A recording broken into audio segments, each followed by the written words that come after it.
Hey everybody, Jessica here. I'm really excited about our guest today. She is an amazing woman that is a part of this community and is helping shape uh, a part of our community in a really special way. This is Andria Fontenot, and she is with Fostering Community. And this organization is just so amazing. They do great things when it comes to foster children and also helping foster families. So after this video is done, we'll have all the links and information. You'll have to go check them out because they are fantastic. And also something that we're going to talk about is that it is National Foster Care Month. And Andrea is here and she's going to give us such great information. So, hey Andrea, how are you? Hi, thanks for having me. Thanks for hanging out with me on my back porch. Hey, I wish I was like actually hanging out with you on your back porch because it's a beautiful day and it looks fantastic out there. Me too. I wish you were here too. I miss people. I can say I feel like that is something that so many of us miss during this time. So give us a little background on Fostering Community. All right. So Fostering Community's mission is to improve the lives of children impacted by foster care through advocacy, resources, and support. We got started years ago photographing children that were available for adoption. And we would I started out just photographing the kids, and then we got our own display. And so we would set up this big display in churches around town to raise awareness for foster care and foster care to adoption and to recruit foster families. And as we were in churches meeting families, we would meet a lot of people who said, okay, I'm not called to be a foster parent, but I want to do something to help. What can I do? And so at the time, there weren't really a ton of tangible ways. What we would just say is, if you know a foster family, just try to support them any way you can. Help with meals, help with lawn care, help with child care. But then the reality is not everybody knows a foster family. And so we wanted to give the community tangible ways to be able to serve. And so what we say is Fostering Community was created on the belief that not everyone is called to do the same thing, but we're all capable of doing something to help children in foster care. But we realized that there was really no bridge. And so Fostering Community was created to be that bridge between the local need, children in foster care, and then the people in our community who wanted to meet that need. And so then we started the foster care closet, and that's what we're most well known for, but we actually have a ton of different programs that support foster families. Yeah, and I know I see the foster care closet a lot because it is out of where my kids go to daycare at First United Methodist Church on Jackson Street. And it's so amazing to go in and see. And I think they've even brought the kids there and kind of the older ones and like to show them like this is what it's for. And it's so awesome to know that it's here, it's local, and it is something that as a community member that I can do because I may not be called to be a foster parent. So I love that you guys found the bridge for people who said, who want to help but don't know how. So that's really awesome that y'all created this. Yeah, it's awesome. It gives our community a way to volunteer their time and to be able to serve foster families and to be able to meet some of the children in care and to be able to help them. And then it also gives them a way to be able to help either financially or by in-kind donations, donating their very gently used baby gear and clothing and shoes for our kids. Yeah, that's awesome. So tell me, obviously this is a very strange time. And there's still kids who are going to need foster care. There's still kids who are going to need things. So how did you guys kind of change the ways of how to keep that bridge going and not stopping? Yeah. So we've had to be super creative with how we serve our families and our kids in care. The number of children entering foster care in our 8-parish region has been dramatically rising, especially in 2020. Our year-to-date numbers are significantly higher than at the same time last year. And the reality is there are twice as many children in foster care as there are foster families here. And so we want to be able to support our foster families, and we don't want them to get burnt out. And so we've gotten really creative. The foster care closet is not open right now, but we're still serving foster families. We created a bunch of activity bags for our kids in foster care, and we did either porch pickups where we dropped off to them or where they picked up from our porches. And the activity bags had lots of different toys and games and books, and then like a coloring sheet on one side and a scavenger hunt on the back side of a piece of paper. So the kids really loved that. But in addition to the fun activity bags, we're still providing diapers, wipes, formula, basic necessities, beds, so that our sibling groups can remain intact. We're still meeting all of those tangible needs. We're just doing that via like front porch drop off and pickup instead of our usual getting the love on our foster families at the foster care closet. And thankfully, I wanted to mention the United Way. They gave us a grant for diapers and wipes to be able to give to our foster families during the COVID. So we're really thankful for them. Yeah, I have to say, United Way has, I feel like there's been a lot of places where, I mean, obviously I always knew about the United Way, but I've really seen a lot of people being able to utilize them, but that they have really, and not that they weren't ever stepping up, but like just everybody who has stepped up to help in any way, shape, or form. And so I'm really happy that United Way was also able to do that, because diapers are not cheap.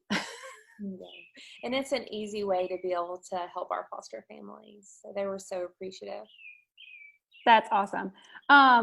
So how are you still able to, so that's how you're reaching your foster families.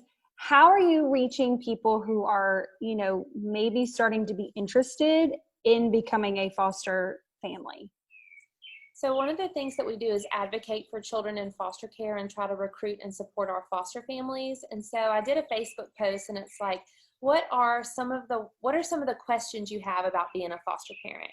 And I got a lot. I get questions often. One of the number one questions I get is, I'm a single mom. Can I still be a foster parent? And I'm like, yes, absolutely. But people will ask anything and they just don't realize how easy it is. Like, can I have a dog? Can I still have my dog and be a foster parent? Of course. Of course. I think a lot of people used to believe that foster care was a solution for childless people. You know, like it was just if you had fertility struggles, then you could be a foster parent. And you could get a child that way. But the reality is foster care is less about getting a child for your family, and it's more about giving your family to a child.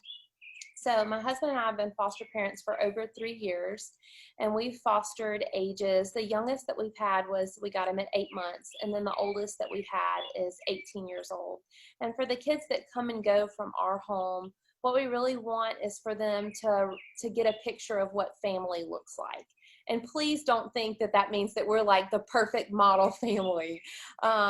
We want them to get, you know, the good and the bad. You know, sometimes it's messy. Sometimes dinner is way too loud, or if I'm cooking, it can even be burnt. Thankfully, my husband cooks more than I do. But we want a child to realize this is what family should look like, so that whenever they leave our home, they're bringing that with them. And then oftentimes we get the number one comment any foster family receives is, I could never do it. I could never be a foster parent. I could never give them back. And that's a little awkward for a couple reasons. The number one reason, my husband and I will laugh, and it's like, well, we're heartless, you know, obviously.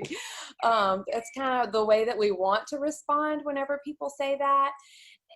And they don't mean it. People say it because it's natural. Even I feel that way sometimes, but people say that because they really just don't know what to say. And I think it's normal for humans to want to protect themselves and to want to move away from the struggle instead of running towards it. No one really wants to sign up to get their heart broken. And it is hard. I don't want to make it sound easy. I don't want people to think that there's not grief involved in the loss of a child coming and going from your home, but it can also be really beautiful. You get to see families restored, and I think that's really, really important. And I think that God can do miraculous things, and I think that foster care is kind of a plan B. God created families to stay together. But because of sin, we have foster care. And so to be able to walk that path with a family, not just a child, but they want you to foster the family too as well. And to be able to see that family healed and restored is incredible. And what we say is that it's breaking off a piece of your heart to help make a child whole or to help make a family whole. I'm gonna start crying. No, and that's so beautiful. And you guys are so amazing to have done that. And I know that there are people who I have seen become foster parents. I know one person in particular who became a foster mom. She's a single lady, and she then adopted, but she has gone through and had several other fosters who have gone back to their family, and she's so incredibly happy. She's like, I was meant to adopt my son. That was that was my gift. That was my joy. But these other ones I've now seen go back to their families and be reunited. And it's made the joy that I've seen come from her from this is amazing. And it's so great that you guys created Fostering Community to have this information for everybody on the spectrum of, okay, I want to become a foster parent or foster family, to what do I do while I'm a foster family? And then those who say, becoming a foster family is not for me, but I still want to help those. So I love that this is in our community, because this isn't everywhere, right? That's true. That's true. So it's so great that it is here. So with National Foster Care Month, what are you guys doing for that? So we're trying to recruit as many foster families as we can, because before the pandemic, we were already at a shortage, and now we really are. And the kids are still entering care, and they need somewhere to go. So in addition to the frequently asked questions that we've been doing on Facebook, we have these awesome little books, and it's really thin. It's like a super fast read, but it kind of explains foster care and how to view that like from God's perspective. And it just kind of it's called The Foster Journey, and it kind of walks people along their foster care path. And so we have those for free that we're mailing out to families, or we can do porch pickups for those families that are interested in becoming foster parents. Some of the other questions that I had asked are, what if I have a disability? And you can still be a foster parent if you have a disability. Every foster family has to, the first step is attending new foster parent orientation. So if you're interested in becoming a foster parent, you can call your local Department of Children and Family Services. The number to the one here is 487-5054, and you can ask for home development. But if you just Google Department of Children and Family Services, your local one will come up. So that's the first step in becoming a foster parent, is to make that phone call and attending an orientation. Usually those are done in person at a meeting, but because of this, they're doing those over the phone. So after orientation, you'll attend 21 hours of classes. Those are done on Thursday evenings. It's a big commitment. Those are done on Thursday evenings, or sometimes they'll have some weekend classes. Right now, they're not actually hosting certification classes. They're going to wait until the stay-at-home order is lifted. But you can still get that first step out of the way by attending that orientation over the phone. After certification classes, you have to pass a background check. You have to pass a physical. So everyone in your family will get a letter from your primary care physician saying that you are able to parent. And then you'll also do a home study where they'll come check out your house, make sure you have toilet paper, make sure the refrigerator works and you have running water. And then you'll get a certificate saying you're a foster family. And that doesn't mean that you have to, they're not going to drop a child off on your porch the same day that you are certified, although that has happened. Not the porch drop off, but they have called people and said, hey, you're certified. Would you like a placement today? And then the reality is you don't have to say yes to every phone call. One of the questions that we get all the time is, well, what if I only want a certain age child? Or what if I only want a certain gender or even a certain race child? And you don't have to say yes to every child that they call you about. You get to on your foster parent certification, you get to list what age you would prefer. Some people only want teenagers. Some people only want younger children. Some people want children the same age as their children. And so you get to specify what you would like, and they will tell you, you may write that, but we'll call you anyways. And you don't have to say yes. We only foster one at a time. Some of our other foster families will foster 6 children at a time. I don't feel like I don't feel like I'm capable of doing that. So we have 2 biological children already, and we foster one at a time. And we're actually fostering special needs right now, and I would love to stay that route. And we have said no to placements before. We had a 4-year-old little girl that we had in our home for 16 months. And while we had her, they called and they said, would you like a 1-year-old and a 2-year-old? And I was like, no, I'm not that awesome, but thank you for asking. So you don't have to say yes to every phone call. That doesn't make you a bad person. You have to do what's best for your family to be able to provide for what that child needs. That's awesome. And that was great information. And we will make sure to have that phone number in the comments for people to be able to call and everything. What is something that during this time, I'm sure you guys have had to, you're spending a lot of time at home now.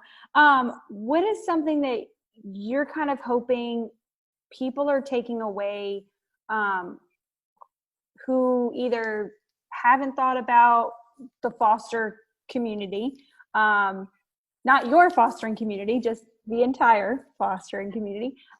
What is something that you hope people kind of take away from maybe getting that book or doing some research on y'all's website? What are some things you hope people take away from this time?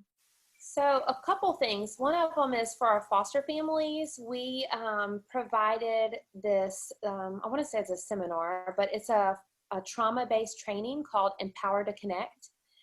That's one of the things that we did during COVID. We were actually going to host it as an event, but we had to cancel it, and so it's done online. And basically we paid to do the simulcast so that our foster families could log in and watch that, and to be able to get trauma-based training to teach them how to successfully parent children from hard places.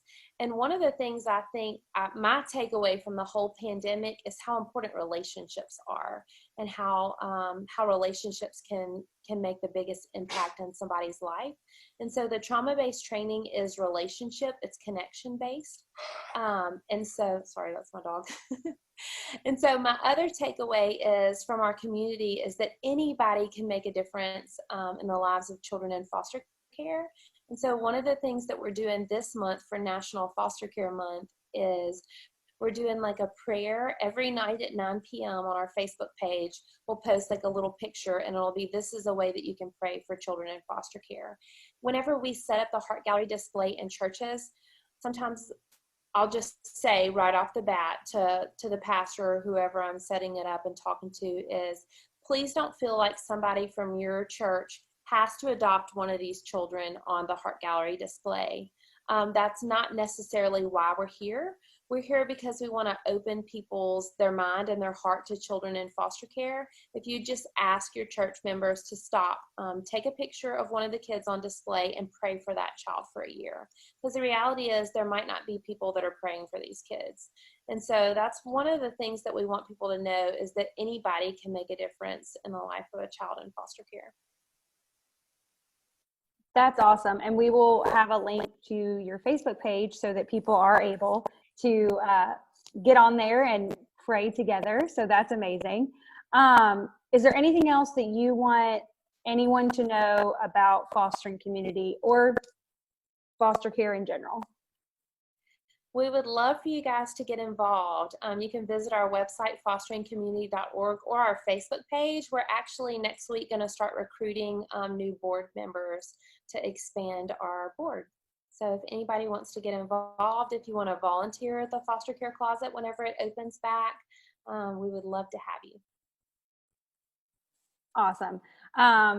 Andria, thank you so much for your time. I really think that this is something that is big in our community. You said earlier that the numbers have risen much more than what they were last year.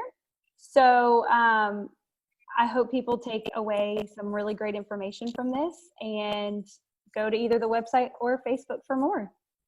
Thank you. Thanks, guys. Thank you so much again. Bye.